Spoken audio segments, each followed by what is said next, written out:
Blood on the Mic, the podcast / video show where we talk about music, all things music related. I'm your host today, David Mercado, and with me is my other host, Louis Torna. You think we'd have like more smooth openings at some point? It's you still have I like these crash landings. Yeah, of like, every time we do it, you sound like you have no idea we're starting a show. This is Blood on the Mic. Blood on the Mic. How long have we been doing this? Am I still doing this? Yeah, it's been a few weeks now, and this week we're gonna do our first album dive. Is more in depth talking about a particular album. It's a bit of a, just a focusing in. But today our album is actually also a discography run through. Yeah. Because this is a band that only released one album, and we're talking about the supergroup, the Postal Service. And you can't just say supergroup for two people who are in other bands. It's just a collaboration between two guys. But Postal Service. The Postal Service, though, is what we're talking about. We're talking about their one and only 2003 album, Give Up. Mm-hmm. Very cheery album name. So we're doing a band report on the Postal Service. Indie darlings, emo darlings. Yeah, they kind of came at a good time. I would call them a very transitionary band. Yeah, in a lot of different ways. I mean, early 2000s, the music scene there was dominated. I mean, at least popular music. It was still a lot of heavy music and shit. System of a Down was big for some reason. Yeah, they were still big. And, a lot of pop punk was big too, which is not necessarily dark, but at least it's very heavy. Guitar wise, and then the whole new metal thing was very much rolling. Linkin Park was pretty popular at that time. I think we need to do a retrospective on Linkin Park someday, because I don't know if they're good or bad. My instinct tells me that they're bad, but I want to give them the benefit of the doubt. Yeah, well, I can definitely tell you by the third album, I didn't like that anymore. I've definitely given some of Did their it have to do with the quality or just your age?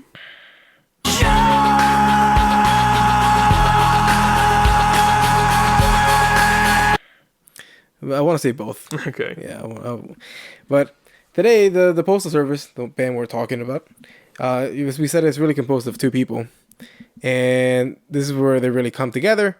Is Ben Gibbard for the emo band Death Cab for Cutie, and Jimmy Tamborello, who otherwise goes by the name Dental. In an interview, Ben Gibbard pronounced it Dentel in front of the guy, so I'm assuming he's not gonna. Hey, that's not my name. If I was him, I'd be like, "It's Dental." I don't know. Dental. It does look like Dental. It's weird though, because it's spelled Dntel, and usually if somebody takes out the vowels from a word, they'll take out all the vowels. Yeah, but they left in the last one. I don't know. Well, they could have just, maybe it would have looked like the International or something like that. I have no idea. I don't know. But so Death Cab for Cutie, a seminal. What can you say about them? Not much. I mean, they were basically I'm pretty sure they were a seminal emo band. Right. I listened to one album from them in preparation for this. This is the album that they made right before Give Up. It was released, I think, in 2001. Yeah. It was called Picture Book or something like that. I should do much more research, or at least get ready. Yeah, I know the one before that is the one that has the two runners in the cover. Yeah. We have done our research, and we're voting yes. I think it was the album. You can tell that we do our research. Okay, well, I can tell you though that at the same time that the Postal Service were coming up with Give Up, Death Cab for Cutie was coming up with a Transatlanticism, which is I think by most people's standards maybe their best album, one of the more celebrated albums at the very least. Mm-hmm. It's the one with the crow in the cover with the red yarn around his beak. I always liked that cover a lot. Yeah, I always thought it very much reminded me of Edgar Allan Poe. Yeah, but that's where Ben Gibbard comes from, this emo band, and it has very much that Midwest emo vibe, American Football, those slight math rock influences, and very clean guitar, and emotional lyrics. from the term, that's where the term emo comes from. Today's album that we're gonna talk about, I wouldn't say emo is the first word that comes to mind when talking about it.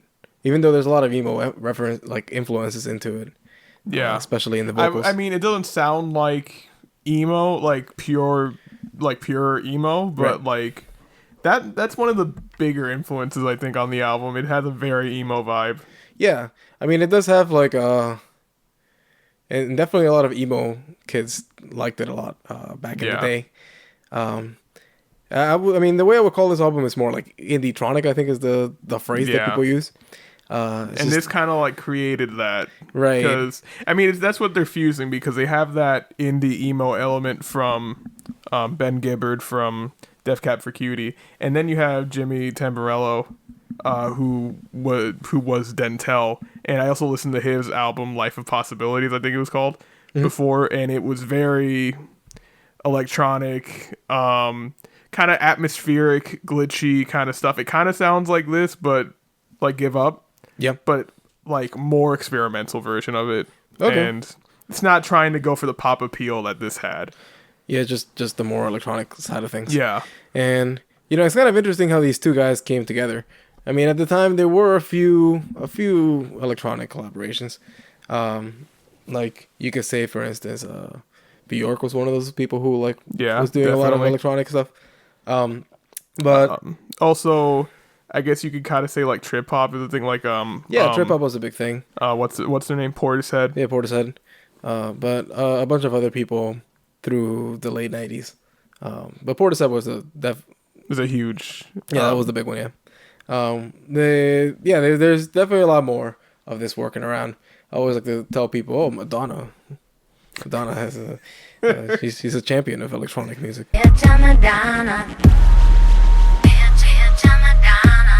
But You can leave Madonna. I don't. yeah, but sure. There's a lot of people though. But the way that these two guys came together was that they collaborated in 2001 on I believe it was Dentel's album. On a Yes. song called "This Is the Dream of Evan and Chan," and people liked it enough that they did a few remixes of a few songs, and eventually they decided, hey, let's just work together Yeah. on a full album. It was very chill. They in interviews, Ben Gibbard and Jimmy Tamborello said like they kind of met each other and they're like, yeah, let's make a song. And then they made the song. I was like, that was cool. You want to make some more songs? Originally, they wanted to make an EP, but then Sub Pop said, make an entire album because it's pretty good. Right. Like, usually an album this big or whatever, you'd think there'd be a big story to it. Like, oh, we met and we fell in love. Love at first sight kind of shit. And they're just like, yeah, I guess you're cool. Yeah, this is like something fun to do. Yeah. I think definitely from Ben Gibbard's point of view, he kind of saw it as like a little side project Yeah. that he had. But yeah, that's how they came together. And you mentioned Sub Pop, which is kind of an interesting thing. Sub Pop throughout most of the '90s, they were just an indie label, like a straight up indie label. A lot of the people who were on Sub Pop didn't really make it that big. I mean, nowadays we probably know a few of them ourselves, but in terms of like popularity, this album was actually the first album on Sub Pop to go platinum since Nirvana's debut. Nevermind, yeah. It was not even. Oh, wait, Nevermind. not It was Nevermind. Bleach that came out on I Sub forgot Pop. that Nevermind. That's how I learned this in last week's Grunge episode. Yeah, last week's Grunge episode. That Check it out. I always thought Nevermind was on Sub Pop, but it wasn't. No, they started Bleach went platinum? after the fact. Of course. Yeah. I mean, every Nirvana album is at least platinum. Yeah, that was actually a pretty big moment, I would say, because like Sub Pop, nowadays we know it as such a important and Yeah. very popular indie label, and the fact that they hadn't had a platinum record up to then, I think it kind of creates a turning point for indie music, at least the Sub Pop variety of it. Yeah. Because, I mean, from then on, I'm sure Sub Pop was just kind of rolling along with it. Well, this I think was the turning point, or at least one of the major turning points of indie becoming mainstream, or at least because they had that. I mean, grunge isn't really indie music, but No. but Sub Pop was an indie label, and so they had like I guess fleeting glimpses of that kind of stuff in the '90s. But then in the early mid 2000s, like there was a lot of indie bands that got big. I mean, Postal Service was like, I think a main one of their songs got big through being in movies and commercials and things like that. I think Yeah, that's where people. they were featured in Garden State. Yeah. Yeah. But a few other movies as well. That was the big one. I think Garden State also introduced the Shins to the world, and like other bands like Iron and Wine and stuff like that. But yeah, no, they were on commercial. The iTunes commercial, I think, kind of stole some. Well, because they had a video for Such Great Heights, and that was some kind of like people in a lab doing some shit, and then Apple made a commercial years later that was a shot-for-shot remake of that video, and they had to like sue them and stuff. They must have liked it. Yeah. But yeah, yeah, definitely an influential, like, at least in like the popular, like, grand scheme of things. And but before we start getting into the album, I also want to mention why they're called the Postal Service. Yeah, I was gonna bring this up Hey, too. you can go ahead. They're called the Postal Service because when they were recording the album in 2001, the way that they would do it is that Jimmy Tamborello would create beats, put them on a CD, and then mail them to Ben Gibbard's house, and Ben Gibbard would listen to them while walking around his neighborhood in Seattle and think of lyrics on his walk. And then he'd come back, record like his lyrics to it, make some adjustments, and then send them back to Jimmy. And by his account, he said he didn't really have to do much after that. Like, he'd make a little bit of more adjustments or something, but those were usually basically done after that. Yeah, it just came together. So they called it the Postal Service because that's the way that they made the album, by sending things through the Postal Service. I mean, nowadays you probably wouldn't need to do that, but You just email it. You I just call email I call my band Gmail. yeah. But I'm surprised that more bands didn't do this sort of thing beforehand. I mean, I know CDs are a little bit easier to mail than, like, I don't know, like tapes and stuff like that. But still. I mean, there were probably other bands who did that a little bit, but I don't know if there was any bands that did 100% just mailing their shit back and forth. Yeah, I mean, most bands are created by just friends playing together in the same area. They don't usually need to like mail each other their instrumentals. Yeah, and the album has like a little bit of a DIY feel because of that as well. Just like definitely feels like a artist made album. But the fact that they call themselves the Postal Service would end up being a little bit of a problem because the U.S. Postal Service would actually sue them. And apparently they just sorted it out by playing a show for the Postal Service, like the actual U.S. Postal Service. They were like, "Oh, that's all we have to do. We just got to play a show for you guys, and that's it. Fuck it." Yeah, we could do that. Yeah, but yeah, let's you want to drive straight into the album? Yeah, let's do it.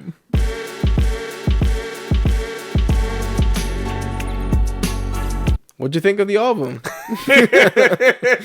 I mean, we've been listening to this album for almost 20 years at this point. Maybe I'm exaggerating. I've probably listened to it only for like 10 years, but still. Usually, the way that originally I wanted to do stuff, it's like either things that I'm a fan of that you didn't know much about, or the things that you're a fan of that I don't know much about. Right. Like grunge, for one. Like, you knew a lot more about grunge than I did. Yeah, I pretty much, my high school years were grunge years. Yeah. But this, I've been a fan of this for years. I've listened to this album a lot.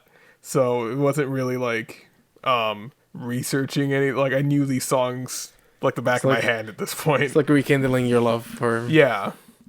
I know this album decently well, but I can't say I know it like the back of my hand, so that might be an exaggeration, but I know it very well. Yeah. Well, like, definitely some of these songs, like, Back and Forth, like Such Great Heights is like a standard, I would say, in like any indie playlist from the 2000s. Yeah.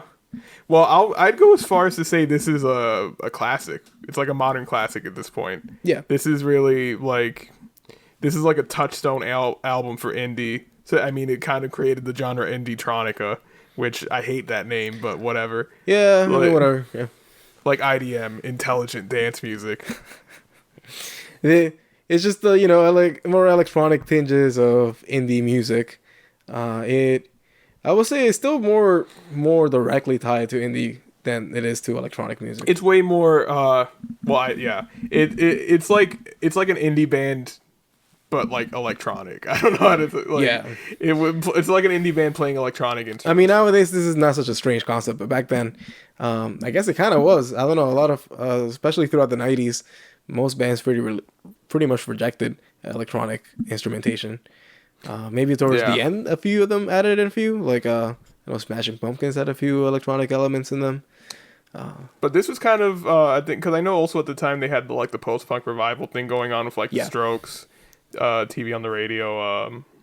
What are some other ones? Yeah. I guess Interpol. Yeah. And they didn't really do a lot of electronic stuff. They were kind of the thing like back to guitar music. Yeah, that was what their sound was mostly based on. I think they did start taking on more electronic elements around the same time that Give Up came around. So I think the timing was pretty well. Like the Strokes at that second album, it sounded a lot more like new wave-ish, I would say. Yeah, it was very they had like synthesizer sounding stuff on it, and yeah, they took a lot more of that 80s.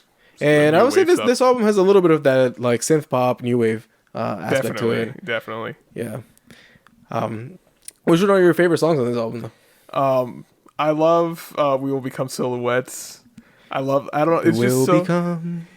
it because it's so like bright and happy and like kind of upbeat, but it's just about the apocalypse. And yeah. I don't know, I really like the in that song in particular, I like the chord changes in the chorus. Yeah. Cuz like I don't know, I mean I just really like it. Like the like when it changes from the verse to the chorus. Yeah. But I mean, I don't think there's any song on here that I don't like.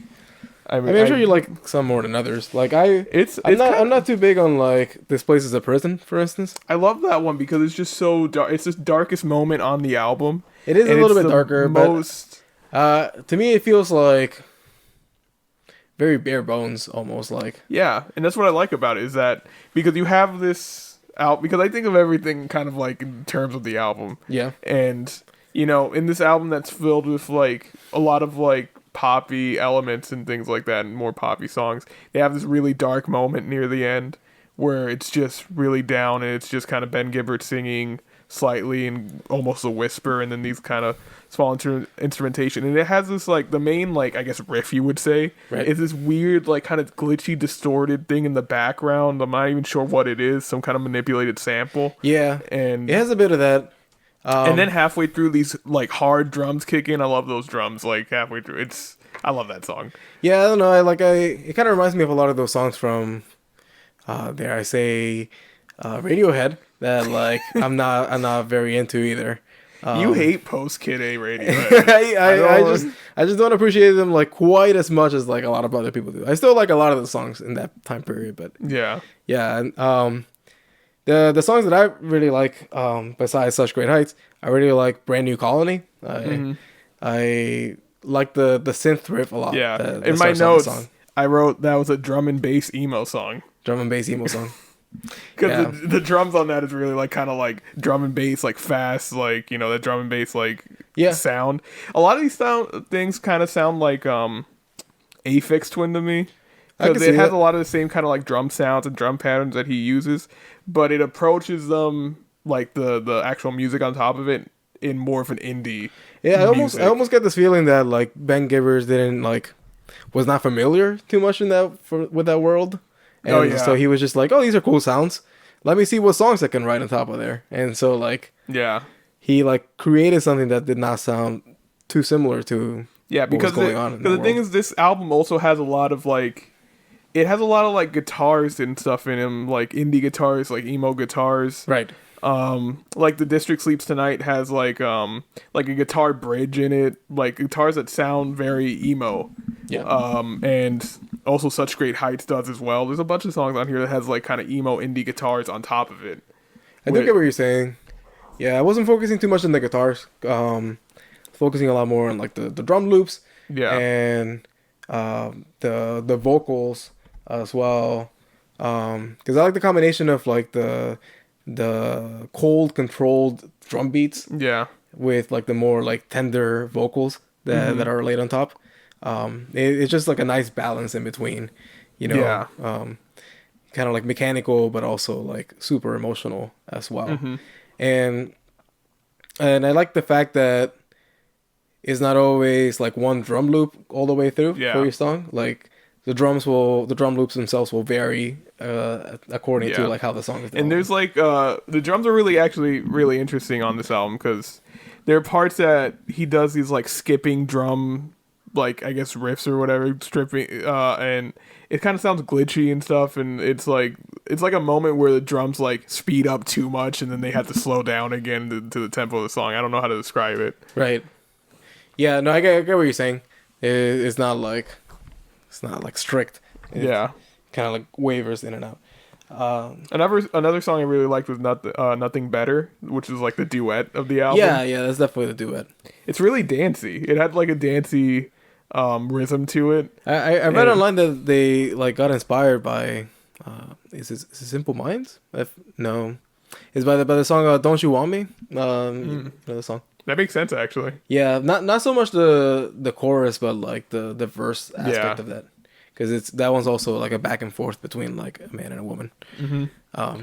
But yeah, it's just the man. I really like the lyrics on this album too, because they're very like emo, like emotional. Him pining about women and stuff. And What were we talking about before about the soccer referee?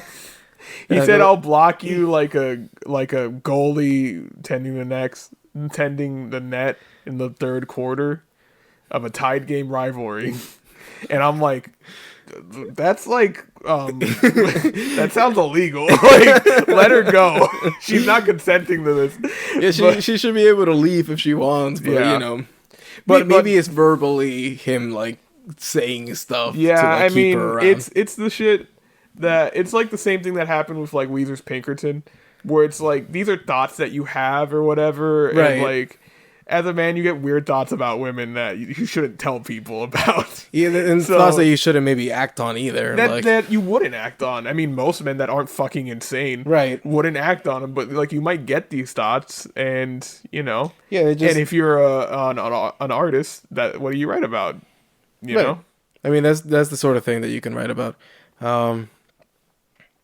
But Yeah. yeah, Nothing Better. I like that one a lot because it takes both perspectives of like basically a breakup where the guy doesn't want her to leave and she's like, no, this is why I have to leave, so please let me leave, Yeah. kind of thing. No, I get it. I mean, I like that song. When I first started listening to this album, I would only listen to those first 4 songs. Mm-hmm. And then that's it. Like, I mean, I don't know. Sleeping. I mean, not sleeping in. Recycle Air has always been a bit of a lull. I love Recycle Air. I kind of love every song on here. The only one I don't love might be Natural Anthem, just because it's mostly an instrumental, and I like the instrumental, but I'm not. I like how it serves as an outro. In I a like sense. that. That's the thing. I think it's a great outro, but it's. I wouldn't listen to it on its own. Yeah, I would agree with that. I also like the way that like the District Sleeps Tonight. Mm-hmm. The chorus doesn't come in until like almost 2 minutes in, so like that kind of creates like an intro sense to the album as well.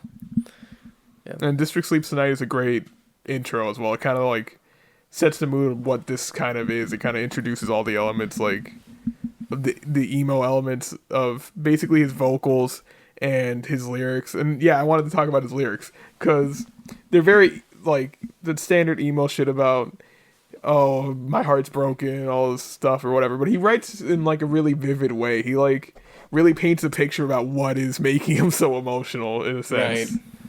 Yeah, I like the lyrics, especially because they don't come off as cringy as they tend to come out in like emo itself.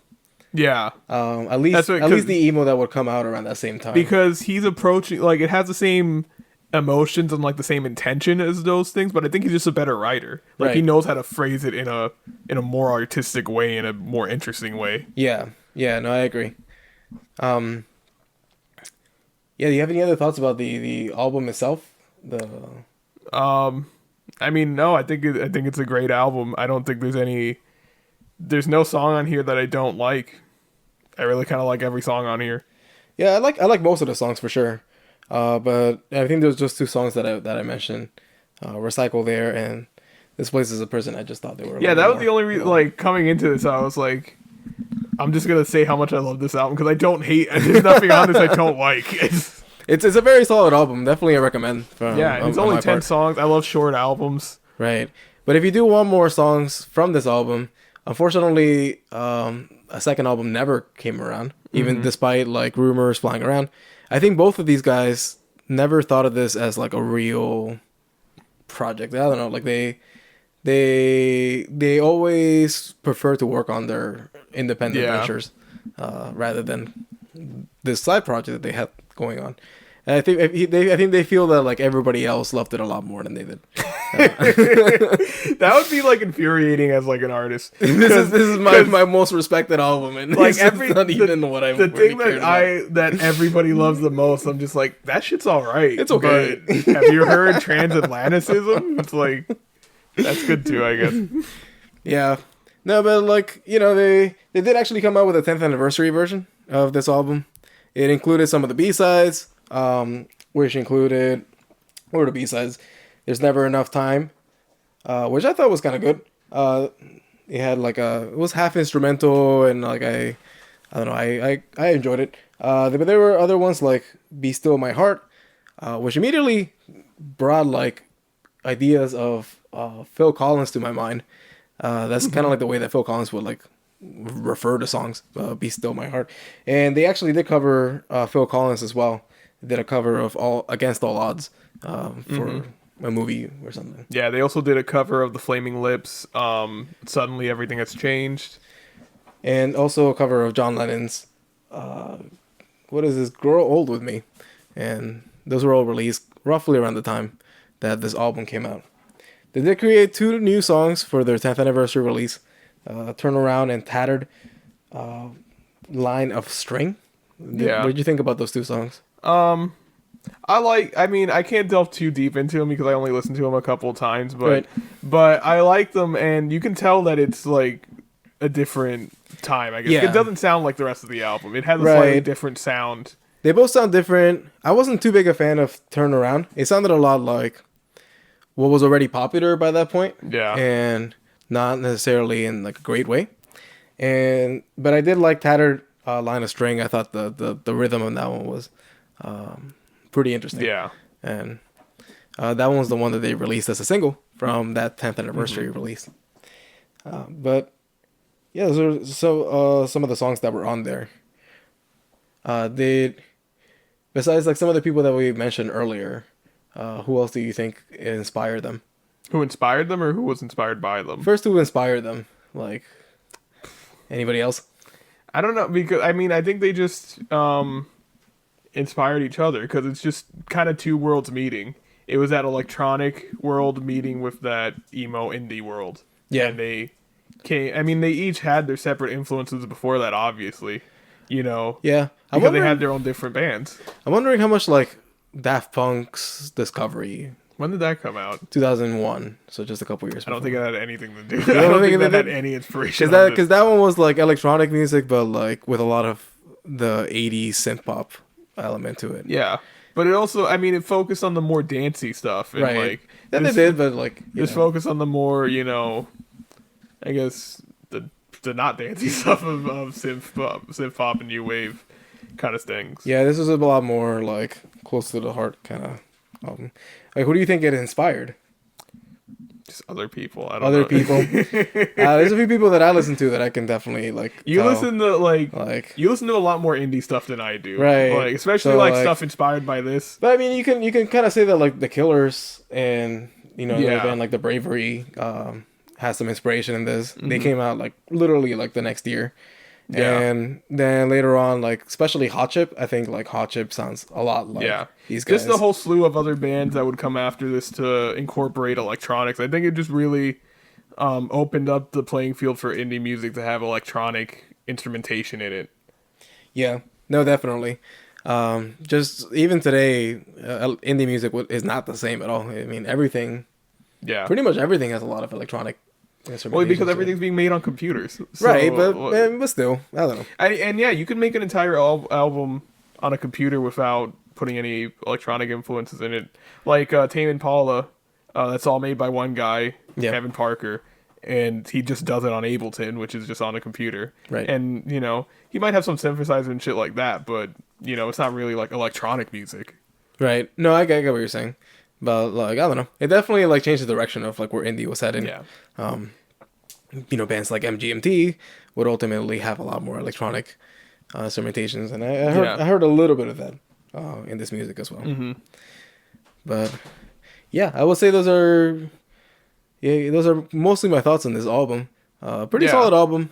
Definitely a touchstone, as you said, of indie music at the time. Yeah.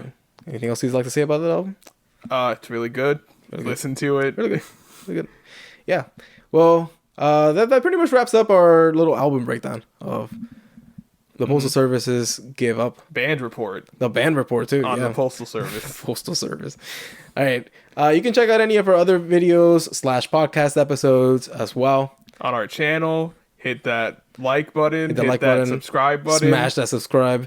And click the bell to be notified. Yeah, people say that too, right? And also, you can follow us at the Instagram at Blood on the Mic. On Twitter, we got... Oh, yeah, at Twitter on Blood on the Mic 1. You can follow me at Torna Lewis. And tell us what to do. Give any comments. We definitely are listening to a lot of what you guys are saying. Yeah, just give us suggestions on what to talk about, and we'll gladly take your suggestions. All right. Till next time. Bye.